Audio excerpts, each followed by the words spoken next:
गुरु शरण पांडे जी, लखनऊ से। राधे राधे। राधे राधे महाराज जी।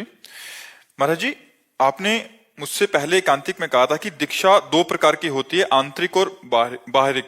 तो महाराज जी, मैं ये कैसे जान सकता हूं कि मुझे शिष्य के रूप में स्वीकार कर लिया गया है? ये गुरु से जानने की जरूरत नहीं, अपने को जानने की जरूरत है कि मैं कितना समर्पित हुआ हूं इनको।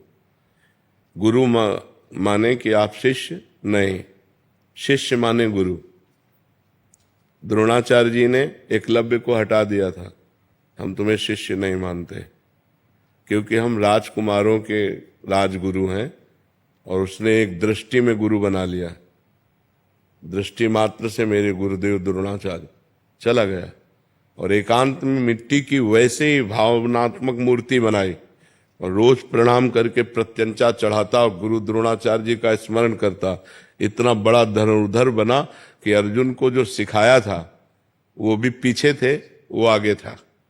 सर्वश्रेष्ठ धनुर्धर विश्व का एकलव्य। अब अर्जुन ने जब देखा उसका हस्त लाघव कि कुत्ता भूखा, इतने में पूरा मुंह बाणों से भर दिया।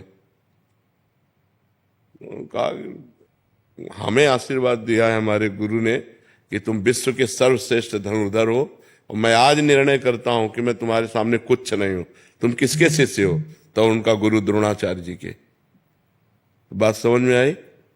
द्रोणाचार्य जी ने हटा दिया था कि हम राजगुरु हैं, क्षत्रिय राजकुमारों के। तो शिष्य के माने गुरु, ना कि गुरु के माने शिष्य।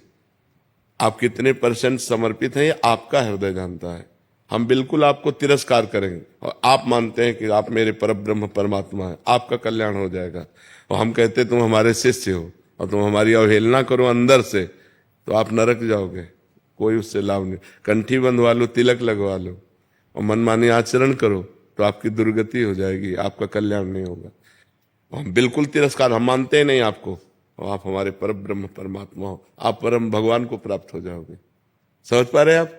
जो शास्त्रीय बात है वो ये बात है। महाराज जी, मैंने पिछले कांतिक में मैंने आपसे पूछा था कि मैं सख्य भाव में भगवान को प्रेम करता हूँ। तो फिर आपने पुष्टि मार्ग के बारे में बताया था, लेकिन मैंने कहा था कि मैं आप ही को सब कुछ मानता हूँ, आप ही से सब कुछ लेना देना है। फिर तब आपने कहा था कि आप हमको आंतरिक से गुरु मानो, फिर आगे बढ़ो। तो वही मैं जानना चाहता था कि इसी मार्ग में अंदर से मान के आप। देखो, अगर आप भजन शुरू करो, भगवान आपके भाव को जानते हैं। आप अगर उनसे सखा भाव रखोगे, मित्र भाव रखोगे, पुत्र भाव रखोगे, जो भाव रखोगे वो आपको अनुभव करा देंगे।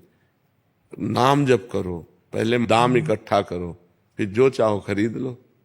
नाम वो धन है जिससे भगवान को अधीन किया जा सकता है। सुमिर पवन सुत पावन नामू, अपने बस करी राखे रामू। अब जो चाहोगे वैसे ही भगवान आपको दर्शन देंगे। जाकी रही भावना जैसी, प्रभु मूर्ति देखी तिन तैसी। यदि आप भगवान को बाल रूप देखना चाहोगे तो बाल रूप, मित्र रूप मित्र रूप, पिता रूप पिता रूप, स्वामी रूप, जो चाहो जैसे चाहो, वो तो करुणा निधान है, वो सब विधान बना देंगे। जो भाव देना है, जो मंत्र देना, वो सब विधान। बस आप नाम जप करना शुरू करो, नाम जप अधिक से अधिक बढ़ाओ, वो सब आगे से कर दे।